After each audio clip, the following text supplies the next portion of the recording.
नमस्कार, आप देख रहे हैं न्यूज फॉर नेशन और मैं हूं प्रियदर्शन। अपराधियों को राजनीतिक दलों द्वारा अपने दलों में खूब बेहतर स्थान देने को लेकर के इन दिनों कई ऐसे राजनीतिक दल हैं जो लगातार अलग अलग से ऐसे आपराधिक तत्व जिनके खिलाफ की कई गंभीर मामले हैं उन्हें अपने दलों में स्थान दे रहे हैं। और ऐसा ही मामला हमने एक दिन पहले भी देखा, जब लोजपा रामविलास में खान ब्रदर्स नाम के सीवान के वे कुख्यात दो भाई शामिल हुए हैं, जिनके खिलाफ हत्या, अपहरण और न जाने क्या क्या गंभीर आरोप हैं, जेल भी जा चुके हैं, फिलहाल जमानत पर चल रहे हैं। तो खान ब्रदर्स के लोजपा रामविलास यानी कि चिराग पासवान की पार्टी में शामिल होने के साथ ही अब एनडीए में घमासान मच गया है। और राजनीतिक शुचिता के लिए अपने आप को राष्ट्रीय स्तर पर दर्शाने वाली भारतीय जनता पार्टी के एक पूर्व सांसद ने चिराग पासवान के इस फैसले पर घोर आपत्ति जताई है। उन्होंने बाकायदा चिराग पासवान के उस समारोह यानी कि जिसमें खान ब्रदर्स ने सीवान में लोजपा के रामविलास का दामन थामा था, उसकी तस्वीर पोस्ट करते हुए चिराग पासवान के फैसले पर आपत्ति जताई है। और उन्होंने बाहुबलियों और साथ ही साथ अपराधियों को इस तरीके से सियासी दलों द्वारा अपने दलों में स्थान देने को लेकर के इस पर एक बड़ा सवाल खड़ा किया है कि क्या अब देश की राजनीति और खास करके बिहार की राजनीति ऐसे लोगों के ही हाथों में जाएगी जिनके ऊपर हत्या जैसे गंभीर आरोप लगे हों, जिन्हें कुख्यात के रूप में जाना जाता हो। दरअसल सीवान में खान ब्रदर्स उन लोगों में शामिल हैं जिनके खिलाफ कई गंभीर आरोप लगे हुए हैं, जेल भी जा चुके हैं। सीवान के ही पूर्व बाहुबली शहाबुद्दीन के साथ इनकी अदावत के भी कई किस्से रहे हैं। और इन तमाम चीजों के बीच एक दिन पहले ही सीवान में एक बड़े कार्यक्रम में काफी धूम धड़ाके के साथ चिराग पासवान ने अपने दल में खान ब्रदर्स को शामिल कराया। और अब इसी को लेकर के सीवान के पूर्व सांसद और भारतीय जनता पार्टी के वरिष्ठ नेता ने इस पर आपत्ति जताई है। और उन्होंने एक सोशल मीडिया पोस्ट के माध्यम से कहा है कि ये तमाम चीजें सियासत के लिए सही नहीं है। दरअसल सीवान के पूर्व सांसद ओम प्रकाश यादव, उन्होंने सोशल मीडिया पर एक पोस्ट किया है और उसी पोस्ट में खान ब्रदर्स को लोजपा रामविलास में शामिल कराए जाने पर लेकर के अपनी आपत्ति जताई है। और एनडीए में हम कह सकते हैं कि एक बड़े घमासान वाली स्थिति में है, जिसमें भारतीय जनता पार्टी ने ही चिराग पासवान के फैसले पर आपत्ति जता दी है। दरअसल ओम प्रकाश यादव ने क्या क्या कहा है, पहले आप वह सीख लीजिए। उन्होंने चिराग पासवान की एक तस्वीर के साथ एक पोस्ट लिखा और उसमें उन्होंने लिखा है कि वर्तमान परिस्थितियों में राजनीति जन सेवा की जगह वोट बैंक और तुष्टीकरण की राजनीति का रूप धारण कर चुकी है। सिद्धांत और नीति व नियत बस कागज तक ही सीमित रह गया है। बाहुबलियों और अपराधियों को सभी दल सिद्धांत और नीति की आहुति देकर पार्टी में सुस्वागतम के लिए खुद सदस्य और टिकट देकर उनको राजनीतिक शक्ति प्रदान कर आम जनमानस के बीच भय का माहौल बना रहे हैं। लोकतंत्र में वोटर की आजादी का हक और उनके वोट का बलि लेने का खुद ही बाहुबलियों और अपराधियों के हाथों को मजबूत कर रहे हैं। सीवान में वैसे भी राजनीति बाहुबली या अपराधी या धन्ना सेठ या राजनीति को व्यापार की तरह इस्तेमाल करने वाले लोगों के हाथों में रह गई है। इसमें हमारा एनडीए गठबंधन भी पीछे नहीं है। इन सब में आम नागरिक और कार्यकर्ता की हत्या होती है।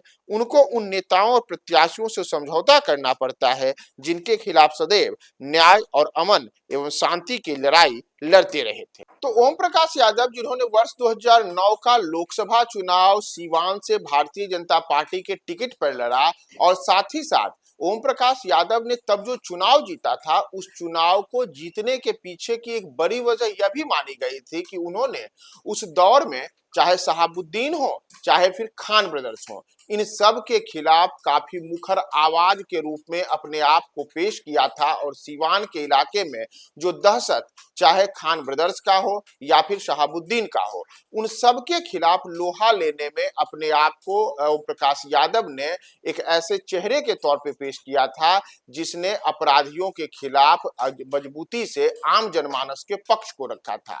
तो अब इन तमाम चीजों को ही पेश करते हुए ओम प्रकाश यादव ने कहा है कि एनडीए भी पीछे नहीं है, जो कि अपराधियों को संरक्षण दे रही है। यानी कि उनका सीधा सीधा कहना था कि एनडीए जिसमें कि चिराग पासवान शामिल हैं, वह आज जिस तरीके से खान ब्रदर्स को शामिल किए हैं, यह सही नहीं है। इतना ही नहीं, ओम प्रकाश यादव ने तो यहां तक कहा है कि ऐसे लोगों के खिलाफ कई बार स्थिति बन जाती है कि जिनके खिलाफ हम हमेशा अपने सियासी सिद्धांत और नीति नियम के कारण लड़ाई लड़ते हैं, लेकिन परिस्थितियां ऐसी हमारे एनडीए के दल बना देते हैं कि हमें उन लोगों के लिए ही चुनाव प्रचार करना पड़ता है, उनके लिए वोट मांगना पड़ता है जिन्हें वोट नहीं देने के लिए, जिनके अपराध के जो कुकृत्य रहे हैं उनके खिलाफ लगातार हम लोग आवाज उठाते रहे हैं। तो दरअसल खान ब्रदर्स कौन है, हम पहले यह भी आपको बता देते हैं। खान ब्रदर्स सीवान के उन लोगों में शामिल हैं जिनके खिलाफ कई गंभीर आरोप हैं, जिसमें हत्या का मामला हो, अपहरण का मामला हो, रंगदारी वसूलने का मामला हो, अवैध हथियारों का मामला हो, या फिर डराने धमकाने, किसी की लूट खसोट, इन तमाम तरीके के अलग अलग आरोप खान ब्रदर्स पे लगे रहे हैं। और इतना ही नहीं, खान ब्रदर्स के अदावत के किस्से तो शहाबुद्दीन के साथ भी रहे थे। वही शहाबुद्दीन जो लालू यादव की पार्टी के साथ लगातार वर्षों बरस तक जुड़े रहे, और सीवान में कहा गया कि शहाबुद्दीन का एक छत्र राज चलता था, तो उनके खिलाफ खान ब्रदर्स की अदावत चलती थी। रईस खान पर जब AK-47 से गोलियां चलाई गई, और तो उसमें भी ये बातें सामने आई कि रईस खान पर गोलियां चलाने वाले कोई और नहीं बल्कि शहाबुद्दीन के ही लोग थे। तो ये तमाम चीजें सामने आई थी। इसी तरीके से वर्ष 2022 का भी एक मामला सामने आया था, जिसमें 3 युवकों के अपहरण करने के गंभीर आरोप खान ब्रदर्स पे लगे थे, और इस मामले में तो उन्हें जेल में भी भेजा गया था। बाद में सीवान की जेल से हटा करके उन्हें भागलपुर की जेल में भेजा गया था, और तब यह मामला काफी चर्चाओं में आया था।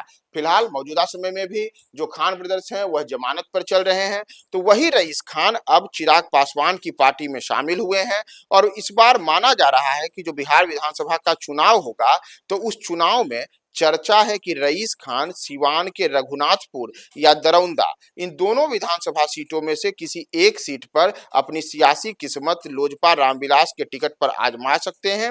और चिराग पासवान ने भी उन्हें अपने दल में शामिल कराते हुए काफी उनकी तारीफ करते हुए कहा था कि एक बड़े सामाजिक कार्यकर्ता हैं। लोजपा रामविलास में रईस खान को ये शामिल होने से संगठन को मजबूती मिलेगी, आगामी विधानसभा चुनाव में एनडीए का भी भला होगा, एनडीए काफी मजबूत होगी। और इतना ही नहीं, कार्यकर्ताओं और सही समर्थकों से एक बड़े सहयोग के तौर पर रईस खान को देने के लिए चिराग पासवान ने सीवान में अपील की थी।